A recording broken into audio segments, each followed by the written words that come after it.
नमस्कार दोस्तों, आज हम विशेषण, प्रविशेषण, विशेष्य और उसके भेद, साथ ही उसकी रचना रूप के बारे में अध्ययन करेंगे। उसके पूरी विशेषताओं को देखेंगे, साथ ही इससे संबंधित क्या क्या प्रश्न बन सकता है उसका भी पूरा अध्ययन करेंगे।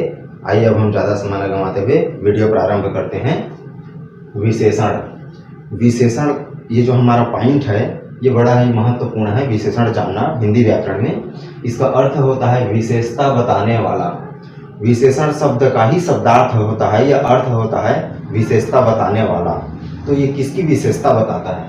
परिभाषा, जो शब्द संज्ञा या सर्वनाम की विशेषता बताए उसे विशेषण कहते हैं। विशेषण विशेषता बताने वाला शब्द जरूर है, परंतु किसकी विशेषता बताता है? तो वो संज्ञा या सर्वनाम की विशेषता बताता है। तो ऐसा शब्द जो संज्ञा या सर्वनाम की विशेषता बताए वह क्या कहलाता है? विशेषण कहलाता है। आइए उदाहरण देखते हैं। हम परिश्रम करते हैं, राम एक अच्छा लड़का है, वहाँ कुछ घोड़े काले हैं। तो ऐसा सभी वाक्य है ना, मतलब किसी भी स्थिति पर देखा जाए तो विशेषण संज्ञा या सर्वनाम की विशेषता बताता ही है।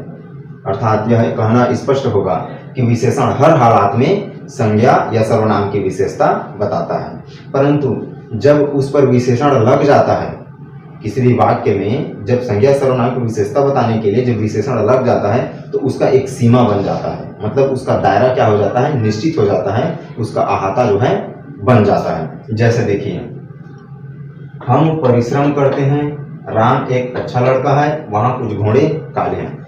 यहाँ पर देखिए घोड़े काले हैं, तो घोड़ों की जो घोड़ा शब्द संज्ञा है, तो घोड़ा शब्द कहने से जातिवाचक संज्ञा क्या था? समस्त घोड़ों का बोध होता है, परंतु यहाँ पर कह दिया गया है काला घोड़ा, अर्थात यहाँ पर उसकी सीमा बन गई।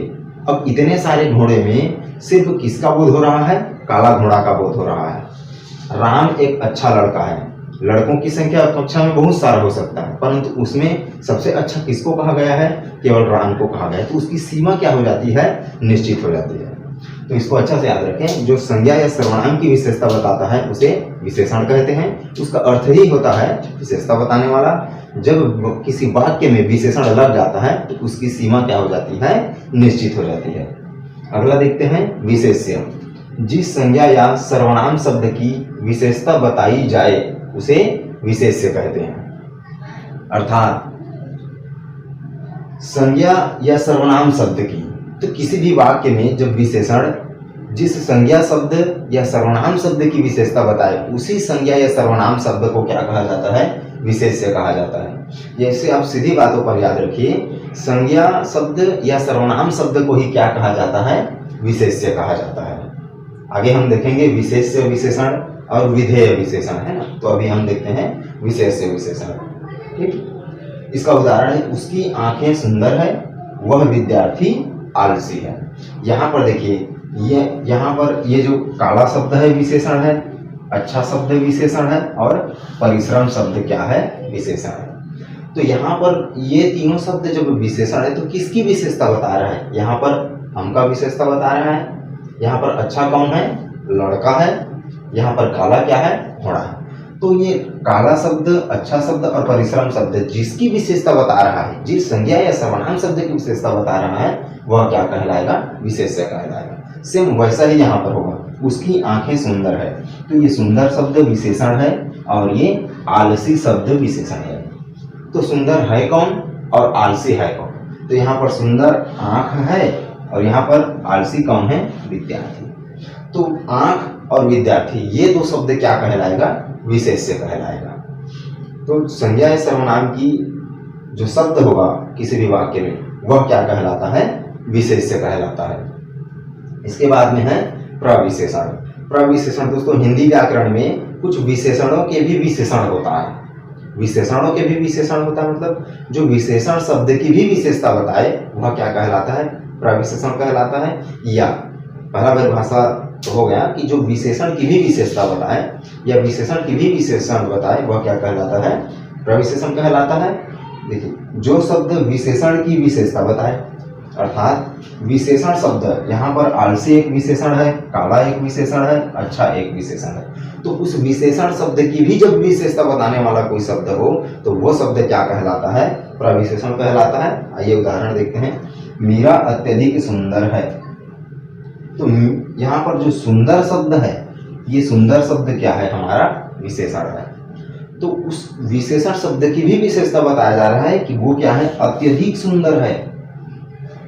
तो जो इस विशेषण शब्द की भी विशेषता बताए तो वो शब्द क्या कहलाता है? प्रविशेषण कहलाता है। जैसे दोस्तों आप वीडियो को इंड तक देखिए और वीडियो को अच्छी तरीके से देखिए। यदि कहीं पर भी कोई समस्या होगा तो कमेंट बॉक्स पर जरूर लिखें। आप मेरे साथ वीडियो पर बने रहिए, मैं आपको विशेषण की पूरी जानकारी दूंगा। आइए अब हम इसका प्रकार देखते हैं कि विशेषण कितने प्रकार का होता है। के आधार पर विशेषण के 4 प्रकार होता है। ये जो विशेषण शब्द है उसकी जब तुलना किया जाए तो उसके आधार पर जो विशेषण है वो कितने प्रकार का होता है? 4 प्रकार का होता है। सार्वनामिक विशेषण, गुणवाचक विशेषण, संख्यावाचक विशेषण और परिमाणवाचक विशेषण। इस प्रकार से विशेषण की संख्या कितनी होती है? 4 होती है। दोस्तों आप इसके प्रकार को अच्छी तरीके से देखिए, क्योंकि विशेषण में विशेषण शब्द पूछा जाता है या विशेष शब्द पूछा जाता है या फिर प्रविशेषण शब्द या इनके प्रकार के बारे में पूछा जाता है। मैं आपको इसको पूरी तरीके से पहचानने का तरीका बताऊंगा। पहला है सार्वनामिक विशेषण। जो सर्वनाम शब्द संज्ञा की विशेषता बताए उसे सर्वनामिक विशेषण कहते हैं। अर्थात यहाँ पर स्पष्ट तौर पर कहा गया है परिभाषा में कि सर्वनाम शब्द वाक्य में जब किसी संज्ञा शब्द की विशेषता कोई सर्वनाम शब्द बताएगा तो वो क्या कहलाएगा? सार्वनामिक विशेषण कहलाएगा। तो इसके लिए हमें तो संज्ञा शब्द या सर्वनाम शब्द जानना बहुत जरूरी है, परिभाषा के आधार पर भी जरूरी है। तो दोस्तों यदि आप मेरा संज्ञा सर्वनाम वाला वीडियो नहीं देखे होंगे तो पहले उस वीडियो को देख लीजिए, मैं आपको उसका लिंक डिस्क्रिप्शन बॉक्स पर दे दूंगा। साथ ही वीडियो आपको अच्छा लगे तो लाइक, शेयर और सब्सक्राइब जरूर करें ताकि हमें भी मोटिवेट होने का मौका मिले। साथ ही दोस्तों बगल में दिए बेल आइकन को भी जरूर दबाएं ताकि नेक्स्ट वीडियो का सबसे पहला नोटिफिकेशन आपको मिले। आइए देखते हैं कि यह लड़का स्कूल में पढ़ता है। यहाँ पर ये जो लड़का शब्द है, ये लड़का शब्द क्या है? संज्ञा है। तो संज्ञा शब्द है लड़का। वे लोग यहाँ आए हुए हैं। यहाँ पर लोग शब्द क्या है? संज्ञा है।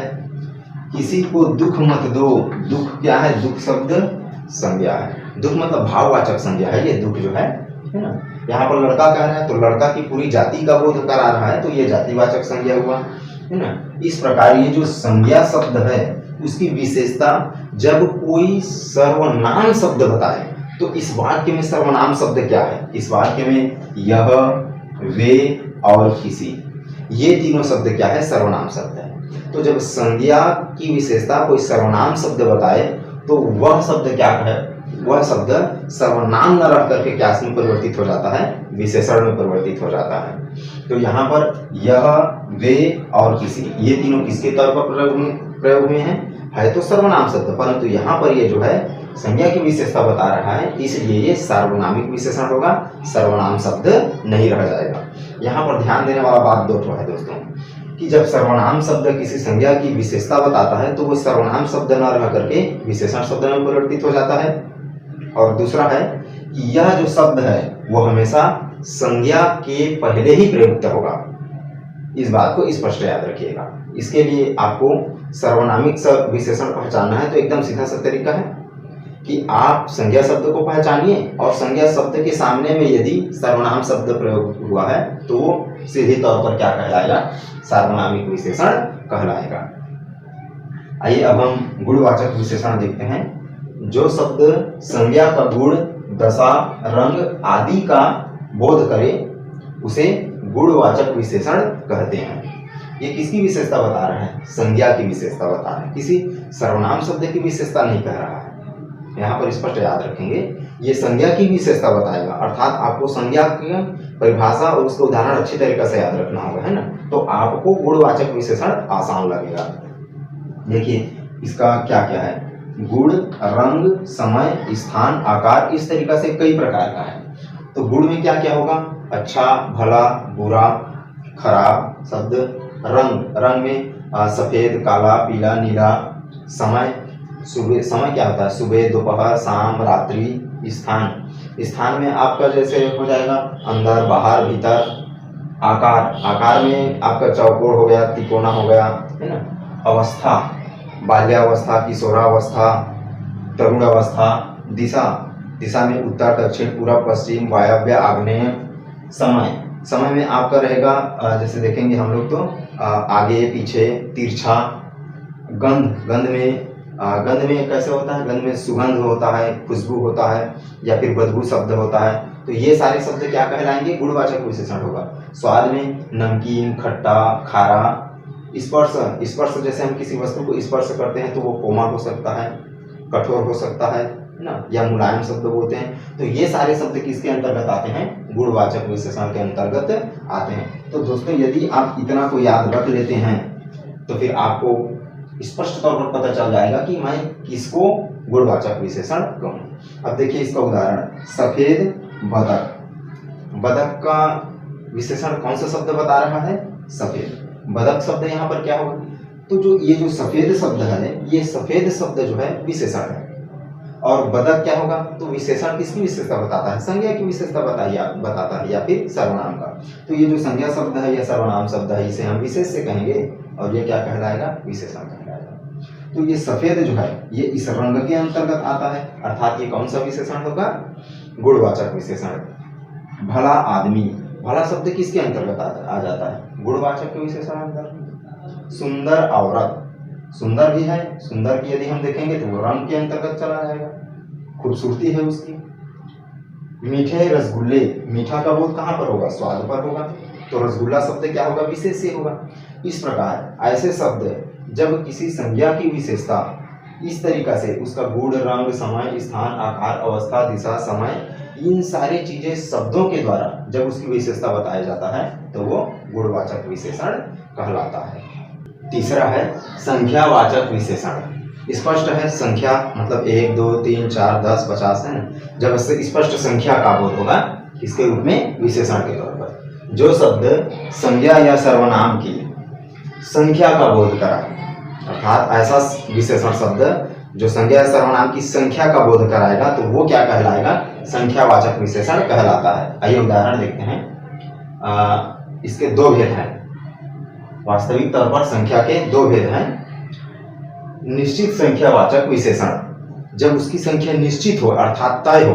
उदाहरण देखिए, इस थैले में 8 सेब है, कमरे में 10 लड़के हैं। यहाँ पर जो थैला है उस थैले में निश्चित तौर पर कितना सेब है? 8 सेब है।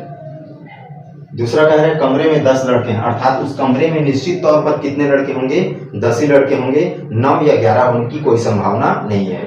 इसी प्रकार पहला उदाहरण पे थैले में कितने सेब होंगे? 8 ही होंगे, 7 या 9 होने की संभावना नहीं है। ये निश्चित है, तय है, उसकी संख्या तय है, तो वो क्या कहलाता है? निश्चित संख्यावाचक विशेषण कहलाता है। अब देखिए दूसरा है अनिश्चित वाचक, मतलब उस पर जो संख्या होगा उसके तय होने की कोई संभावना नहीं है, वो कितना भी हो सकता है। जो शब्द संज्ञा या सर्वनाम की निश्चित संख्या का बोध न कराए, न माने नहीं, है ना, तो वो क्या कहलाता है? अनिश्चित संख्यावाचक विशेषण। पेटी में कुछ आम है, डिब्बे में कुछ बिस्कुट है, या यहाँ पर आप थोड़े बिस्कुट भी लिख सकते हैं, है ना। तो ये जो थोड़ा शब्द है या कुछ शब्द है ये स्पष्ट तौर पर बोध नहीं कराता है कि कितना आम है। हम ये नहीं कह सकते कि 4 आम है, 5 आम है, 25 आम है, कुछ आम है, मतलब उसकी संख्या कुछ भी हो सकता है, अर्थात उसकी संख्या क्या है? तय नहीं है। डिब्बे में कुछ बिस्कुट है या थोड़े बिस्कुट है, तो पता नहीं मुझे 4 बिस्कुट है या 5 बिस्कुट है या 25 बिस्कुट है, मुझे स्पष्ट पता नहीं है। तो जब इस प्रकार उसकी संख्या का बोध स्पष्ट तौर पर ना हो तो वो क्या कहलाता है? अनिश्चित संख्यावाचक विशेषण के अंतर्गत आता है। और जब उसकी संख्या तय हो तो वो निश्चित संख्यावाचक कहलाता है। आइए अब इसका चौथा देखते हैं, परिमाणवाचक विशेषण। जो शब्द किसी वस्तु की नाप तौल का बोध कराए, नाप तौल अर्थात मतलब उस चीज को या तो हम नाप के लें कि 5 मीटर है, 3 इंच है, 7 मीटर है, 2 फुट है, या फिर तौल करके कि 1 किलो है, आधा किलो है, 5 किलो है, 10 किलो है। इस प्रकार जब उस वस्तु की नाप या तौल का बोध करके लेते हैं तो वो क्या कहलाता है? परिमाणवाचक विशेषण कहलाता है। दोस्तों कुछ लोग मतलब कुछ वैयाकरणों ने इसे भी निश्चित और अनिश्चित में, मतलब निश्चित परिमाणवाचक विशेषण और अनिश्चित परिमाणवाचक विशेषण में बांटा है। हम यहाँ पर केवल उसकी परिभाषा और उदाहरण ही देखेंगे। इस पैकेट में 2 किलो चीनी है, यह हार 4 तोले सोने का बना है, आप मुझे 2 मीटर कपड़ा दो। यहाँ पर ये जो 2 किलो है और ये 4 तोला है, इसे थोड़े बड़े तराजू पर तौल के लेंगे। इसे भौतिक तुला जैसे छोटे तराजू पर तौलते हैं सोने चांदी को, परंतु है तो तुला, मतलब उसमें क्या करेंगे, हम तौल के ही लेंगे। उसके बाद में आप मुझे 2 मीटर कपड़ा दो, मतलब इसे हम क्या करेंगे, नाप के लेते हैं, एक नाप के लेंगे फीते वगैरह से, है ना, टेप वगैरह से। तो इस प्रकार जब किसी वस्तु की नाप या तौल का बोध होता है तो वो किसके अंतर्गत आता है, परिमाणवाचक विशेषण के अंतर्गत आता है। अब यहाँ पर आ गया कि संख्या तो यहाँ पर भी है, तो दोस्तों यहाँ पर उसकी नाप और तौल का बोध हो रहा है ना। यहाँ पर क्या हो रहा है, उसकी नाप और तौल का बोध हो रहा है, परंतु यहाँ पर ना तो मैं आम को तौल रहा हूँ और न ही मैं कमरा के लड़कों को नाप रहा हूँ। तो इस प्रकार संख्या तो है परंतु उसे तौला नहीं जा रहा है, तो वो संख्यावाचक विशेषण है। परंतु जब उसे तौल के या नाप के लिया जा रहा है तो वो परिमाणवाचक विशेषण है। और जब किसी संज्ञा के सामने शब्द पर सर्वनाम शब्द उसकी विशेषता बता रहा हो तो वो सार्वनामिक विशेषण कहलाता है।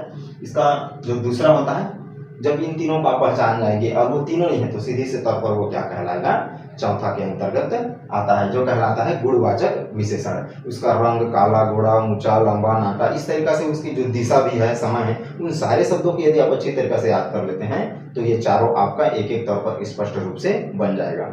आइए मैं आपको इसका कुछ उदाहरण लेकर के इसे समझाने का प्रयास करता हूँ कि आप उसे कैसे पहचानेंगे कि कौन सा विशेषण है, प्रविशेषण है, विशेष्य है और कौन सा उसका प्रकार है। इसका हम 2-3 उदाहरण लिख करके अध्ययन करते हैं। आइए दोस्तों, अब हम कुछ उदाहरणों द्वारा विशेष्य, विशेषण, प्रविशेषण, साथ ही वो कौन से प्रकार का विशेषण है उसका अध्ययन करेंगे और पहचानने की कोशिश करेंगे। साथ ही हम उसके रूप रचना का भी अध्ययन करेंगे। आइए प्रारंभ करते हैं। यह लड़की कहाँ पढ़ती है। वाक्य है कि यह लड़की कहाँ पढ़ती है। यहाँ पर ये जो लड़की शब्द है वो लड़की शब्द संज्ञा है। दोस्तों आप सबसे पहले परिभाषाओं को अच्छी तरीके से याद कर लें, है ना, तो आपको किसी भी प्रकार की कोई समस्या नहीं होगी। जो संज्ञा शब्द है वही शब्द हमारा क्या कहलाता है, विशेष्य कहलाता है। और जब कोई सर्वनाम शब्द किसी संज्ञा की विशेषता बताए तो वह सार्वनामिक विशेषण कहलाता है। इसका मतलब यह वाक्य में सार्वनामिक विशेषण प्रयुक्त हुआ है। तो ये जो लड़की है वह यह जो शब्द है उसकी विशेषता बता रही है। तो यह शब्द क्या हो जाएगा, विशेषण कहलाएगा। हमने उसके 2 मुख्य बिंदु देखे थे कि जब कोई सर्वनाम शब्द उसकी विशेषता बताता है तो वह सर्वनाम न रह करके विशेषण हो जाता है और वह संज्ञा शब्द के पहले लगता है। इस प्रकार ये उसके दोनों नियमों का पालन करता है। आइए दूसरा देखते हैं। गाय बड़ा भोला प्राणी है। यहाँ पर गाय और प्राणी 2 संज्ञा शब्द आए हैं। तो संज्ञा शब्द पर अब देखते हैं जो बचा हुआ शब्द है बड़ा भोला। तो यहाँ पर जो भोला शब्द है वो क्या है, विशेषण है। तो भोला शब्द यदि विशेषण है तो विशेषण किसकी विशेषता बता रहा है, प्राणी की। इसका मतलब है कि प्राणी हमारा जो शब्द है वही क्या है, विशेष्य है। अब हमें देखना है कि क्या उस विशेषण की भी विशेषता बताई जा रही है। तो हाँ, इस भोला विशेषण शब्द की भी विशेषता कौन बता रहा है, बड़ा शब्द बता रहा है। इसका मतलब ये जो बड़ा शब्द है वो प्रविशेषण है, ये विशेषण है और ये क्या चीज है, विशेष्य है। तो है ना, इसमें आप पहचानने की कोशिश कीजिए कि कौन सा होगा। तो यहाँ पर आप सबसे पहले ये पहचान लिए प्रविशेषण, विशेषण और विशेष्य। ठीक है दोस्तों, आइए आप देखते हैं। सब्जी में बहुत घी है। अब यहाँ पर जब ऐसी शब्द आता है तो आपको परिमाणवाचक और संख्यावाचक केवल 2 ही चीज याद रखिए। तो दोनों को पहचानने के एकदम छोटा सा लाइन है।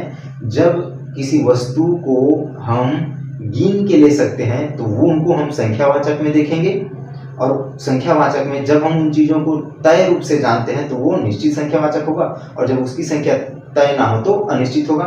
और जिन चीज़ों को हम नाप तौल के लेंगे, गिन के लेंगे तो संख्यावाचक, और नाप तौल के लेंगे तो परिमाणवाचक। तो हम घी को दोस्तों नाप तौल के लेते हैं। इसका मतलब है कि घी शब्द हमारा जो विशेष्य होगा, और इसकी विशेषता कौन बता रहा है, बहुत शब्द बता रहा है। इसका मतलब ये जो बहुत शब्द है वो क्या होगा, विशेषण होगा, और ये क्या होगा, विशेष्य होगा। तो ये बहुत घी यहाँ पर क्या है, परिमाणवाचक विशेषण है। बस्ते में कुछ पैसे हैं, तो पैसों को गिना जा सकता है। पैसों को गिना जा सकता है, तौल करके नहीं लेते हैं। तो देखिए कुछ पैसे हैं, इसका मतलब है कि कुछ है, ये निश्चित नहीं है और संख्यावाचक है, तो ये निश्चित नहीं, इसका मतलब अनिश्चित संख्यावाचक विशेषण होगा। मेरे पास 10 रुपये है, क्या हम पैसों को गिन सकते हैं? तो हाँ, पैसों को हम गिन सकते हैं, तो ये क्या होगा? संख्यावाचक विशेषण होगा। तो निश्चित या अनिश्चित, तो ये होगा निश्चित। क्यों निश्चित होगा? क्योंकि इसकी संख्या निश्चित है। बचा हुआ सारा कपड़ा दे दो। अब पहचानिए दोस्तों, यहाँ पर क्या कहा जा रहा है कि कपड़ा को तो हम नाप के लेते हैं, है ना, तो जिनको नाप के लेंगे परिमाणवाचक है। तो कपड़ा जो है, ये जो कपड़ा शब्द है वो विशेष्य है, तो विशेष्य की विशेषता कौन बता रही है? सारा शब्द। इसका मतलब ये जो सारा शब्द है वो विशेषण है और ये विशेष्य है। और कौन सा विशेषण है? तो ये जो है परिमाणवाचक विशेषण है। इस प्रकार आप कोई भी पत्रिका पढ़ेंगे या पुस्तक पढ़ेंगे तो उन वाक्यों में पहचानने की कोशिश कीजिए कि कौन कौन सा संज्ञा शब्द है। अब उन संज्ञा शब्दों को आप विशेष्य मानिए और उसकी विशेषता जो शब्द बताएगा उसे विशेषण मानिए। यदि उसकी भी विशेषता बताने वाला कोई शब्द होगा तो उसे आप प्रविशेषण मानिए। इस तरह आप 2-3 दिनों तक प्रैक्टिस कीजिए कोई भी पुस्तक या पत्रिका लेकर के, तो आपको अच्छी तरीके से याद हो जाएगा। आइए अब इसकी रूप रचना देखते हैं कि विशेष्य विशेषण किसको बोलेंगे। जब कोई विशेषण शब्द किसी विशेष शब्द के पहले आ जाए, मान लीजिए ये मेरा विशेष शब्द है, तो जब ये उसके पहले आ रहा है तो वो क्या होगा? विशेष विशेषण होगा। विशेषण जब विशेष के पूर्व मतलब पहले। सतीश चंचल बालक है, इसका उदाहरण देख रहे हैं। देखिए ये जो बालक शब्द है और ये जो सतीश शब्द है, यही दो शब्द है जो कि संज्ञा है। तो संज्ञा है मतलब ये दोनों शब्द हम विशेष्य के तौर पर लेते हैं, ठीक। अब ये चंचल शब्द है, वो चंचल शब्द विशेषता बता रहा है, तो चंचल किसकी विशेषता बता रहा है? सतीश की या बालक की? तो चंचल शब्द बालक की विशेषता बता रहे हैं। इसका मतलब है कि जो बालक शब्द है वो विशेष्य है और चंचल शब्द विशेषण है। तो ये जो विशेष्य के पहले आ रहा है ना, चंचल पूर्व आ रहा है, इसका मतलब ये क्या होगा? विशेष्य विशेषण होगा। उसी प्रकार से प्रभा सुशील कन्या है, यहाँ पर भी देखिए विशेष्य के पहले विशेषण आया है। आइए इसका दूसरा देखते हैं, विधेय विशेषण। तो जब कोई विशेषण शब्द विशेष्य के बाद में आए तो वो क्या कहलाता है? विधेय विशेषण कहलाता है। आप दोनों में से कोई एक याद रख लीजिए। इसको याद रखते हैं, ये बाद में है तो सामने वाला पूर्व होगा। यदि इसको याद रखते हैं, ये पूर्व है, तो ये क्या होगा? उसके बाद में होगा। आइए उदाहरण देखते हैं। मेरा कुत्ता काला है, आपको पता होगा ये जो गुणवाचक विशेषण है रंग में, है ना। तो ये जो काला है किसकी विशेषता बता रहा है? कुत्ता की विशेषता बता रहा है, तो ये विशेष्य है, ठीक। परंतु ये विशेष्य के बाद में आ रहा है, देख लीजिए लाइन को। मेरा लड़का परिश्रमी है, परिश्रमी शब्द विशेषण है जो कि विशेष्य के बाद में आ रहा है। तो इस प्रकार जब कोई विशेषण शब्द विशेष्य के बाद में आए तो विधेय विशेषण, और पहले आए तो विशेष्य विशेषण कहलाता है। ठीक है दोस्तों, यदि किसी भी प्रकार से कोई समस्या हो तो कमेंट बॉक्स पर जरूर लिखें। और दोस्तों आप इसे लाइक और सब्सक्राइब जरूर करें। और जब इतका करी द्या तो बगल मध्ये बेल आइकन भी थोड़कन दबा दो। आपको यदि कोई नया वीडियो चाहिए हिंदी व्याकरण के अंतर्गत से तो आप उसे भी कमेंट बॉक्स पर जरूर लिखें।